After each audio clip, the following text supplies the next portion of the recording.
morning, YouTube, and happy Friday, my favorite day of the week. It is going to be a very busy day for me. I have a lab with AP today, of course, and then I also have my CP class. I am going to be assessing in CP today. We're actually assessing on the mole.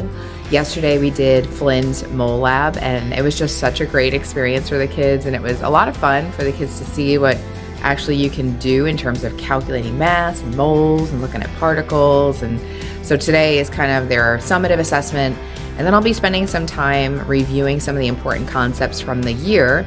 Every day I've been having some sort of theme for the day. So today is Final Exam Review Friday, so we'll be spending some time reviewing some important concepts for our next unit on stoichiometry.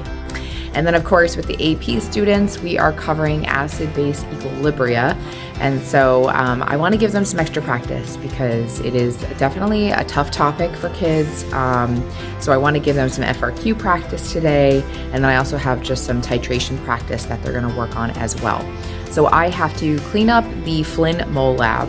I also have to make some copies for everything, but then I will absolutely check in with you guys probably closer to the end of the day because that's when I have my prep period. I just finished with all my classes for the day. It was a very busy day as always, but it went by so quick. My students were very busy today, so I think that really helped. And then I realized this morning that I never really talked about what I wanted to talk about with you guys today, and so I'm sorry. But hopefully you read the thumbnail or you looked at the title of the video. But I would say one of the questions I get asked all the time is, after you flip your lesson, what do you do with your kids in class? And so I thought there were 3 things that I could talk to you about today that would help make your planning a little bit easier. So the first thing is that whatever your students are doing in class, you need to make sure that you have maintained accountability for their learning. It has been very hard this year to maintain accountability. My students simply were just not doing the work, and it was really causing a problem in my flipped classroom. So what I had to do is I had to come up with some strategies to encourage the students to do the work. And so I actually posted about this last week, but in my college prep chemistry class, I've gravitated towards these quarter sheet quizzes. So if you're interested in that video, I will definitely link it down below. But if you're teaching like an AP level class, you may not have enough time to administer some sort of quarter sheet quiz during the period. So what I've been doing with those students is really just asking them to go kind of relocate to the lab area and complete their EDPUZZLE video that they were supposed to watch the night prior. That way, again, it sends the message that they can't really participate or they're not prepared to participate in the activity before they complete the work. So they have to do the work in order to be ready to be doing whatever it is we're doing in class. And usually they get the message like, this is going to happen every single time until I actually complete the work that I'm supposed to at home. Now that is the way that I make sure that the students are engaging with the content. But another way that you can make sure that your students are doing what they're supposed to do with that content at home is making sure that whatever you're doing in class, whatever you're choosing to do, you want them to use the content that they learned in the activity that they're doing in class with you. So for example, one thing that I do with my CP students besides the quarter sheet quiz is I ask them to do some sort of thinking strategy, whether it be like a visible thinking strategy or some way that I can actually see their thinking. So it could be whiteboarding, for example.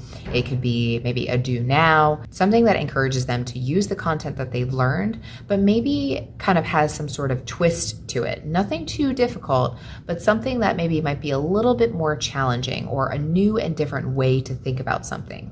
And the reason why I do that is because I like the students to refer back to the notes that they took on the EDPUZZLE video or whatever platform you're using to assign the video content. Encouraging them to go back and take more meaningful notes is a really great way to make sure that your students are retaining the information that you're teaching. Now, in terms of the activities that you can do with your students, I already mentioned whiteboarding. That's one thing that I use all the time, especially with my AP kids. But another thing you could do would be like a POGL activity or a lab activity, something that again encourages the students to use the information that you discuss in your EDPUZZLE video and relate it to what you're doing in class. Really, the bulk of your time should be spent in class working through problems, engaging in something that they normally wouldn't be able to engage in if this was kind of just a direct instruction type of lesson. The third thing that I think about whenever I'm trying to do some sort of activity or plan for some sort of activity is you can actually do data analysis right in front of your students. So I've already talked about EDPUZZLE. I use EDPUZZLE exclusively to embed videos and assign questions. Now, the purpose of the questions is to obviously have the students reflect on what they've learned, but also give me some data. And that really helps to give me a starting point to know if the students are struggling on a particular piece of content. It allows me to maybe modify what I'm doing for the day's lesson, especially if I see that the students are all getting the same question wrong. I can take a moment and I can project it on the overhead projector, and I can go over those questions with the students in class to make sure that they have kind of avoided any misconceptions. One of my favorite things is to really look at that data and express to the students how much it helps me to know what they're grasping and what they're not. And so that's why at the end of every single EDPUZZLE video, I always have the question, do you have any questions? That way the students can communicate with me if they're not sure of something.